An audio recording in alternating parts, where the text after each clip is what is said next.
수고하셨습니다. 하나님께서 영광을 거두실 줄로 믿습니다. 2016년도 부활절이 됐습니다. 지난주일 말씀드린 대로요, 성탄절은 예수님의 탄생 기념일입니다만 부활주일은 예수님의 부활 기념일이 아니라 예수님께서 실제로 부활하신 날이죠. 이스라엘에서 유월절 명절은 출애굽 사건 이후에 무려 3,500년 동안이나 오늘날까지 명절로 지켜오고 있습니다. 그러니까 예수님께서 십자가에 돌아가신 날 유월절하고 사흘 후 부활하신 날은 예수님께서 실제로 돌아가신 날이고 실제로 부활하신 날인 것입니다. 이처럼 뜻깊은 부활주일 아침에 예수 그리스도의 부활의 기쁨이요, 성도 여러분의 심령과 가정과 이웃들과 우리 민족의 가슴마다 기쁨과 평화와 소망을 줄 수 있기를 진심으로 축원하겠습니다. 이처럼 예수님께서는 십자가에 돌아가셨을 뿐만 아니라 부활하셨다는 것, 이것은 모든 인생들에게 가장 기쁜 소식입니다. 그런데 그럼에도 불구하고 부활에 관한 가장 큰 난관은 믿기가 어렵다는 것입니다. 믿기가 어렵다는 거예요. 죽은 사람이 사흘 만에 살아났다. 얼마나 믿기가 어려운 이야기입니까? 그래서 오늘 본문 16절, 17절에도 보면요, 심지어 16절, 17절 자, 같이 함께 읽어보시겠습니다. 11 제자가 갈릴리에 가서 예수께서 지시하신 산에 이르러 예수를 배웁고 경배하나 아직도 의심하는 사람들이 있더라. 심지어 11 제자들까지요, 가룟 유다를 제외한 11명의 사도들까지도 뭐라고 나와 있습니까? 예수님을 배웠고 부활하신 예수님 뵙고 경배하나 아직도 뭐하는 사람들이 있었다고요? 의심하는 사람들이 있더라. 아니, 예수님을 그렇게 3년 반 동안이나 따라다니고 곁에서 지켜본 11 제자 중에도 부활하신 예수님을 눈으로 뵈면서까지도 아직도 의심하는 사람들이 있었다는 거예요. 그러니 죽은 사람이 사흘 만에 살아난다는 것이 얼마나 믿기가 어렵습니까? 사실은요, 부활은 인간의 상식으로는 불가능한 것이죠. 본문 11절 이하에 보면요, 경비병 중 몇 사람이 성에 들어가서 예수님 부활하셨다는 그 자초지종을 대제사장들한테 알리니까요. 뭐 부활하셨는지 뭔지도 모르겠죠. 하고 무덤이 비었다는 거 알리니까 장로들과 함께 의논하고는 뭐라고 얘기했어요? 12절 보세요. 그들이, 대제사장들이죠, 장로들과 함께 모여 의논하고 군인들에게, 경비병들에게 말이죠, 뭘 많이 줬어요? 돈을 많이 주면서 이르되 너희는 말하기를 그의 제자들이, 예수의 제자들이 밤에 와서 우리가 잘 때에 그를, 예수를 뭐 해서 갔다고요? 도둑질해 갔다고 해라. 만일 이 말이 총독에게 들리면 우리가 권하여 너희로 근심하지 않게 하리라 하니 군인들이 돈을 받고 가르친 대로 하였으니 이 말이 언제까지요? 오늘날까지 유대인 가운데 두루 퍼지니라. 오늘날.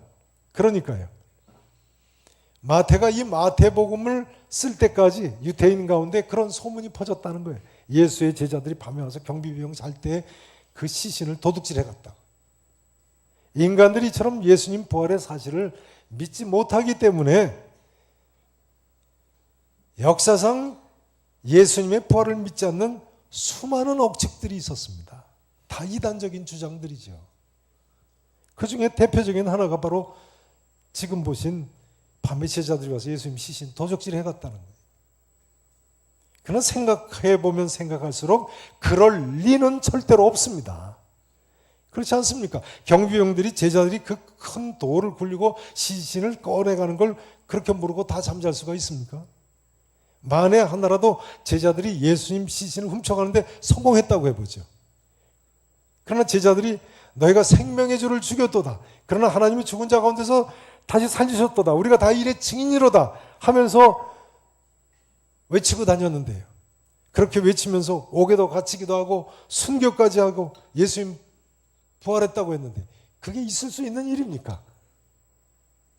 예수님 시신을 숨긴 사람들이 말이죠, 예수님 부활했다고 주장하면서 누구는 목베임 당해서 죽고 누구는 십자가에 거꾸로 달려 죽을 수 있느냐 말이에요. 말이 안 되는 이야기죠. 게다가 시신 훔쳐가는 사람들이 수의는 또 왜 남겨놓고 시신만 들고 가겠습니까? 성경에 보면요, 세마포 수의와 머리를 쌌던 수건이 그대로 놓여 있었다고 되어 있어요. 제자들이 시신을 훔쳐갔다면 그럴 리가 없는 거지요.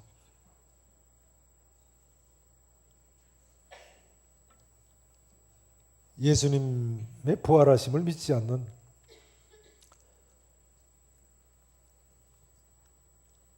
어떤 사람들의 두 번째 억지 주장은요, 이때 여자들이 다른 무덤을 찾아갔다는 거예요. 다른 무덤. 그러나 성경이 뭐라고 이야기합니까? 오늘 본문 앞에 27장 59절을 좀 보시죠. 27장 59절. 27장 59절 보세요. 요셉이, 아리마대 요셉이죠, 시체를 가져다가, 예수님 시신을 가져다가요, 깨끗한 세마포로 싸서 바위 속에 판 자기 새 무덤에 넣어두고 큰 돌을 굴려 무덤 문에 놓고 가니 거기에 막달라 마리아와 누가 무덤을 향하여 앉아 있었어요? 다른 마리아. 막달라 마리아와 다른 마리아. 여기 다른 마리아는 같은 기록이 실린 마가복음 16장 1절에 보면 야고보의 어머니 마리아입니다. 그런데요, 오늘 본문 첫 두 구절을 보세요. 28장 1절 2절을 보세요. 안식일이 다 지나고 안식 후 첫날이 되려는 새벽에 누구와 누가 무덤을 보러 갔어요? 막달라 마리아와 바로 그 다른 마리아, 야고보의 어머니 마리아가 다시 예수님의 무덤을 보려고 찾아갔다는 거예요. 그러니 어제 왔던 무덤인데 그 다음날 왜 그 무덤을 못 찾겠습니까? 왜 다른 무덤으로 갔어요? 그것도 한 여인이 아니고 두 여인인데요. 안 믿을래니까 별별 상상을 다 하는 거예요.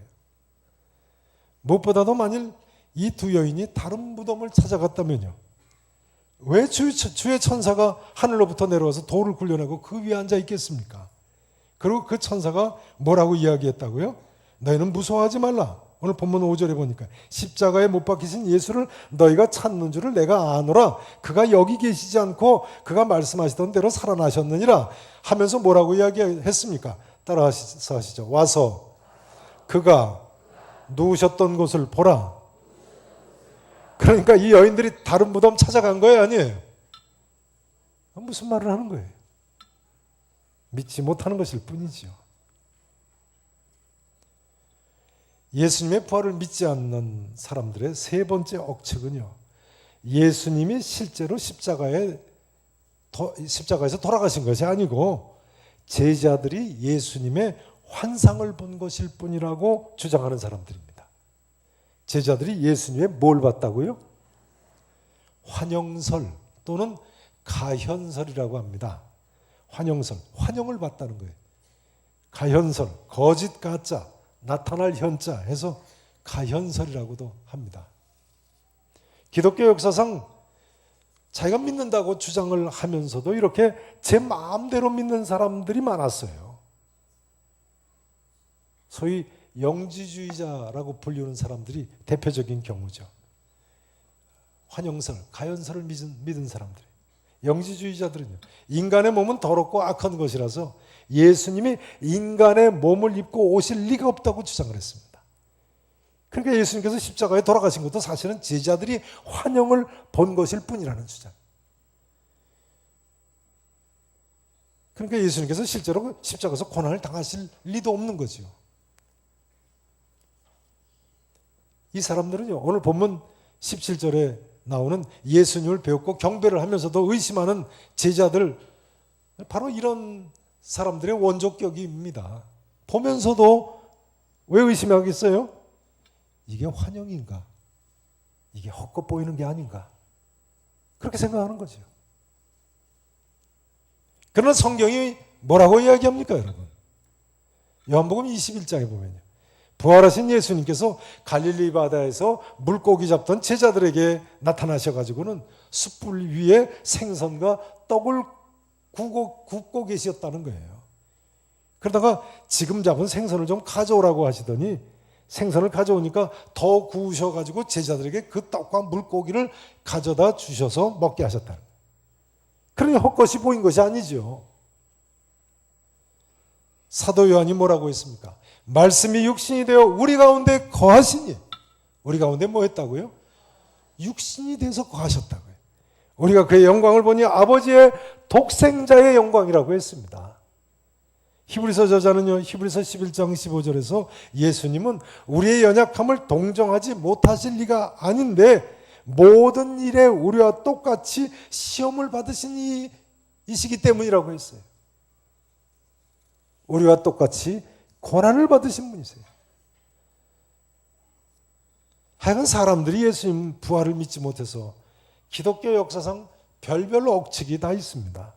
네 번째 억측은요, 예수님께서 실제로 돌아가신 것이 아니고 십자가 위에서 기절했을 뿐이라고 또 주장하는 사람도 있어요. 십자가 위에서 뭐 하셨다고요? 네. 십자가에 한번 달려보라고 그러죠. 기절하고 마나. 안 죽는 수 있어요. 십자가에 달려있는데. 마가복음 15장 44절에 보면요, 빌라도 총독이 예수께서 벌써 죽었을까 하고 이상히 여기서 백부장을 불러서 죽은 지가 오래냐고 확인까지 했다고 나와 있어요. 애당초에 요한복음 19장에 보면요, 로마의 군인들이 예수님께서 이미 돌아가신 것을 보고는 다리를 꺾지 않았다는 거예요. 십자가에 못 박아 죽이면 너무 고통스러워하니까 나중에는 다리를 꺾어서 죽였다고 하지 않습니까? 대신에 한 군인이 창으로 옆구리를 찌르니까 뭐가 나왔다고요? 네. 피와 물이 나왔다. 피와 물이 나왔다. 의학적으로 십자가에 못 박힌 사람 옆구리에서 찌르면 피와 물이 나온다고 하지 않습니까? 죽은 사람만 피와 물이 나온다.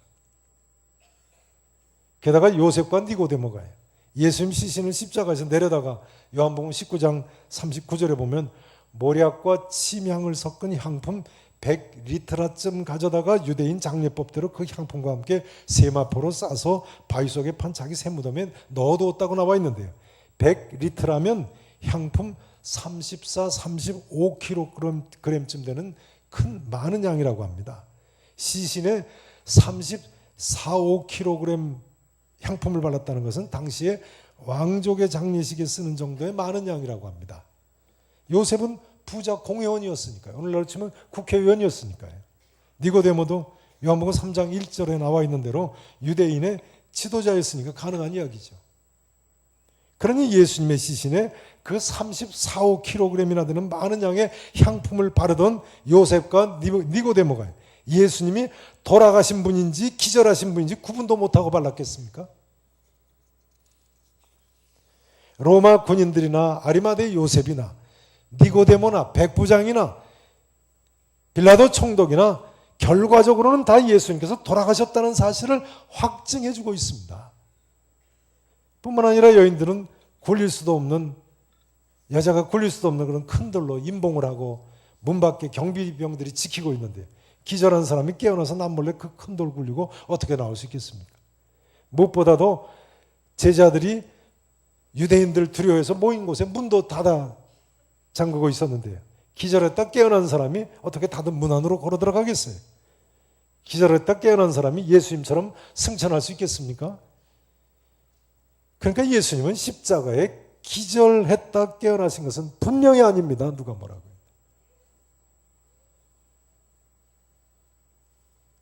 다섯 번째 억측은요, 로마인이나 유대인 당국자들이 시체를 몰래 치웠다는 주장입니다. 로마 군인들이나 대제사장을 비롯한 유대인 당국자들이요, 예수님 시신을 몰래 치웠다는 주장이에요. 그러나 생각해보면 그것도 그럴 리가 없어요. 본래 불과 몇 주 이내에 예수님 제자들이 예수님 부활하셨다고 떠들고 다니는 사람들인데, 만일 당국자들이 예수님 시신을 몰래 치웠다면 그게 가능한 이야기겠습니까? 불과 며칠 지낸데요. 당국자들이 예수님 시신 여기 있다고 내놓지 않겠어요? 봐라, 여기 있다. 유명한 영국의 존 스토트 목사님은요, 이 억측을 이렇게 갈파했습니다. 당국자들이 취할 행동은 단 한 가지밖에 없었다. 보관했던 시체를 보여주며 그들이 한 일을 알리는 것이었다. 그러나 그들은 그렇게 하는 대신에 아무 말도 하지 않고 폭력을 사용했다.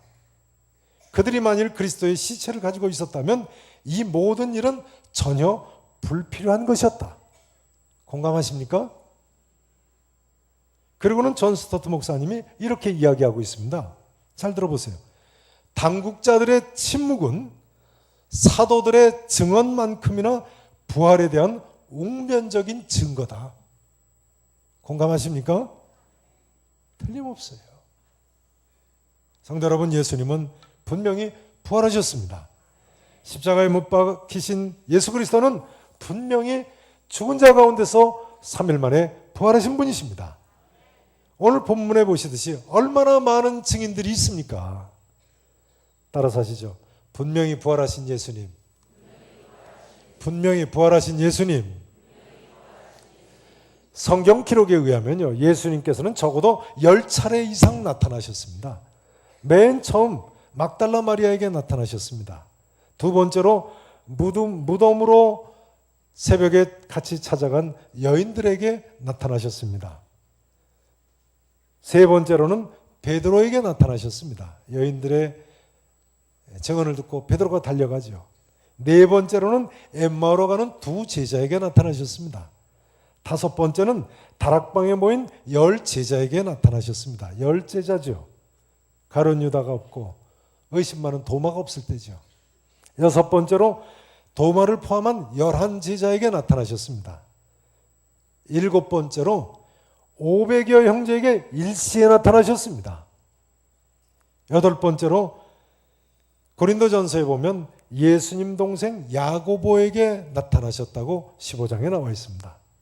아홉 번째로 갈릴리 호숫가에서 베드로, 도마, 나다나엘, 야고보, 요한 등 적어도 7명 이상의 제자들에게 나타나셨습니다. 방금 전에 떡과 물고기를 구워서 주신 사건이죠. 또 10번째는 승천하실 때 감람산 위에서 많은 사람들에게 나타나셨습니다. 부활하신 예수님께서는 이처럼 40일 동안이나 많은 사람들에게 적어도 10차례 이상 나타나셨어요. 그러니 우리가 어떻게 예수님의 부활의 사실을 부인할 수 있겠습니까? 심지어 사도 베드로를 비롯한 전체 사도들이 인정한 바에 의하면요, 기독교를 핍박하던 사울이라는 청년에게도 다메섹 도상에서 부활하신 예수님이 나타나셨다는 거예요. 기독교를 핍박하던 청년 사울이 마침내 대사도 바울로 바뀌지 않았습니까?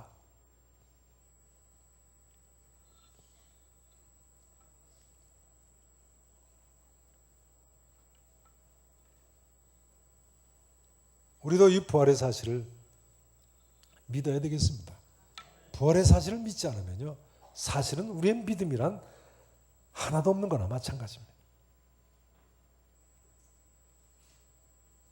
우리가 죄사함 받고 죽음의 문제가 해결되고 저 천국에 갈 수 있게 됐다, 그렇게 믿는 것도 다 예수님께서 부활하셨기 때문에 그렇게 믿을 수 있는 거예요. 그렇지 않습니까? 만약 어떤 사람이요, 내가 하나님의 아들이다, 내가 당신들 죄를 사해 주겠다, 날 믿으면 당신들 죄사함 받으니까 죄삭신, 죽음의 문제도 해결되고 천국에 갈 수 있다. 근데 그 사람이 이렇게 이야기한다고 해보죠. 내가 이제 곧 당국자들의 버림을 받고 죽을 텐데 죽으면 3일 후에 부활한다, 그렇게 얘기를 했다고 해보세요. 근데 실제로 그 사람이 죽은 지 사흘 만에 부활을 했다. 그러면 그 사람이 그동안 한 말들을 다 믿을 수 있고 믿어야 되지 않겠습니까?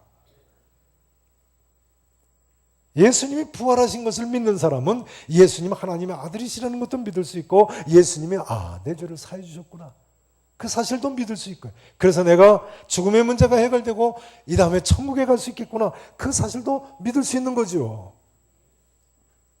바울이 이야기한 대로요, 그리스도께서 다시 살아나신 일이 없으면 우리의 그렇기 때문에 믿음도 헛것이 되는 것입니다. 우리가 여전히 죄 가운데 있을 것이요 또한 그리스도 안에서 잠자는 자도 망하였을 것이라. 틀림없는 진리입니다. 뿐만 아니라 사도 바울이 이야기한 대로요. 여러분 어떻게 생각하십니까? 만일 그리스도 안에서 우리가 바라는 것이 다만 이 세상뿐이면요, 모든 사람 가운데 우리가 더욱 불쌍한 자입니다. 틀림없습니다. 오늘 새벽에 송림체육관에서 인천 기독교 총연합회 연합 새벽 기도를 인천 시내에 있는 3천여 교회 성도님들이 다 모여서 부활절 특별 새벽 기도를 모였는데 어떻게 참석들 하셨습니까? 참석하셨어요? 네. 수고들 많으셨습니다. 참석하신 분만 받아들이시면 되겠습니다. 근데 그게 참 쉽지 않죠. 교회에서 5시 50분에 출발했으니까 댁에서 아마 새벽 4시에들 일어나셨을 거예요. 우리 찬양대 대원들은 4시에 출발하셨으니까 새벽 3시부터 출발하셨을 겁니다. 찬양대 대원분들 수고 많으셨습니다. 참석하신 분들만.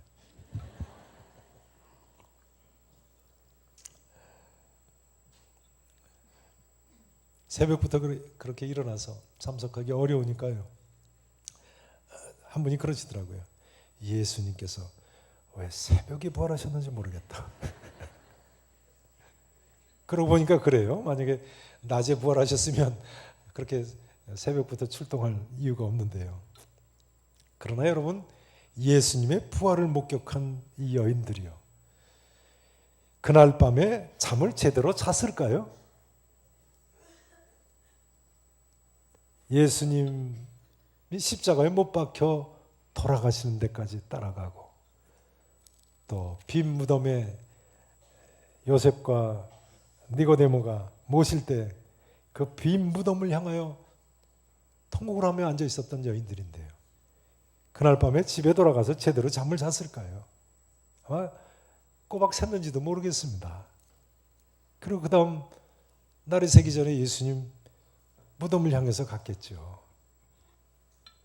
그것도 한번 그 여인들이 나라고 한번 바꿔놓고 생각해 보세요.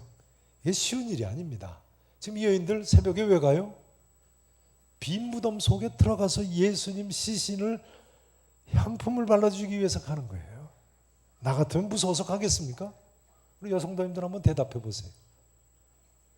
한 서너 명이 십자가에 못 박혀 분명히 죽은 사람이 있는데 그 사람 무덤에 향품 바르러 가겠어요? 이건 보통 헌신이 아닙니다.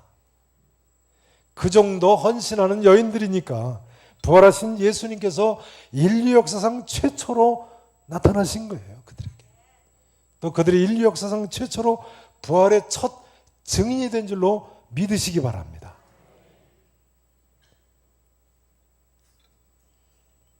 이 여인들이 외친 대로 예수님 분명히 부활하셨습니다, 여러분. 이 성경 말씀을 읽어보세요. 예수님은 분명히 부활하셨습니다. 이제 유명한 미국의 프란시스 셰퍼 목사님 이야기만 하고 마치겠습니다. 20세기 기독교 최고의 변증가였던 그 프란시스 셰퍼 박사님이요, 자신의 믿게 된 동기를 이렇게 간증하고 있습니다. 처음 믿게 된 동기예요.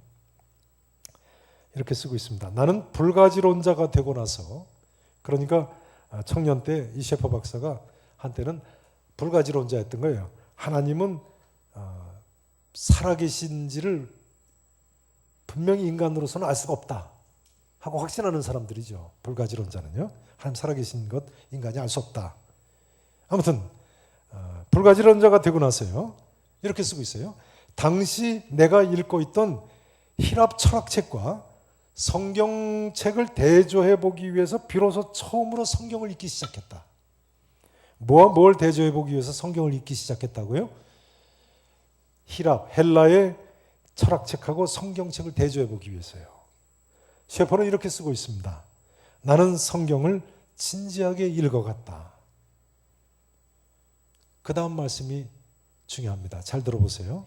그리하여 성경을 통독해 본 적이 없는 기독교를 기독교라고 생각하던 것을 포기하기에 이르렀다.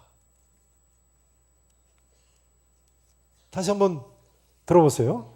그리하여 자기가 성경을 진지하게 읽은 결과요. 성경을 통독해 본 적이 없는, 그러니까 자기 마음대로 생각하던 기독교를 기독교라고 생각하던 것을 포기하기에 이르렀다는 거예요. 그렇죠. 오늘날 너무나도 많은 사람들이 이 성경을 한 번도 읽어보지도 않고 기독교를 자기 마음대로 생각하고 곡해하고 있습니다. 여러분, 이 성경책을 읽으셔야 됩니다. 프란시스 셰퍼 박사의 경우에 그 다음 이렇게 이야기하고 있습니다. 아주 중요합니다. 그러자 성경책을 이렇게 진지하게 읽자 말이죠. 그러자 나는 6개월 만에 기독교인이 되었다. 몇 달 만에요? 6개월 만에요. 혹시 이 자리에 계신 분들 중에 하나님 살아계시고 예수님께서 십자가에서 내 죄 사해 주시고 죽은 지 3일 만에 부활하셨음을 나는 도저히 믿지 못하겠다 하시는 분이 계십니까? 이 제안을 드리고 싶습니다. 정말 진지한 자세로 이 성경을 정독해 보시기 바랍니다. 프란시스 셰퍼 박사님은요, 이 성경에는 합리성이 있다고 했습니다. 뭐가 있다고요? 합리성. 곧 믿을 수밖에 없는 충분한 이유가 있다는 거예요. 아무쪼록 이 자리에 계신 모든 분들께서요, 이 성경 말씀을 가까이 하심으로 믿음 없는 자가 되지 말고 믿는 자가 되시기를 우리 구주 예수 그리스도 이름으로 간절히 축원하겠습니다. 기도하시겠습니다.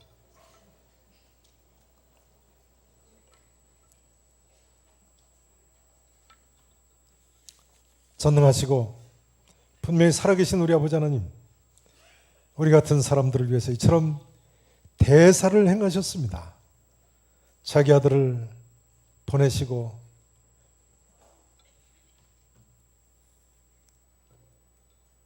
인생들의 죄를 지고 어린 양과 같이 죽으신 예수 그리스도를 하나님께서 죽은 자 가운데서 다시 살리셨습니다. 부활의 첫 열매가 되게 하셔서 나 같은 사람까지 부활의 소망, 영생의 소망을 주심을 감사합니다. 아버지 하나님, 이 기쁜 소식을 이 시간 머리 숙인 모든 성도들에게 다시 한번 감격하게 하시고 부활의 구원의 즐거움을 회복하게 해주시옵소서. 우리 주님 다시 사셨다고, 우리의 죄 문제가 해결됐다고, 우리가 영생에 이르게 되었다고 증언하고 또 증언하며 사는 평생의 승리의 삶이 되게 해 주시옵소서. 그리하여 우리 주에 아직도 2000년이 지났어도 아직도 예수님의 부활을 믿지 못하고 있는, 흑암 가운데 있는, 방황하고 있는 이들에게 이 참빛을 드러낼 수 있는 우리의 삶이 되게 해 주옵소서. 이 복음의 부활의 기쁜 소식으로 이 민족을 변화시키고 모든 민족에게 나아가 하나님의 나라를 전할 수 있는 주의 백성들이 되게 해 주시옵소서. 감사하고 살아계신 예수 그리스도 이름으로 간절히 기도합나이다. 아멘.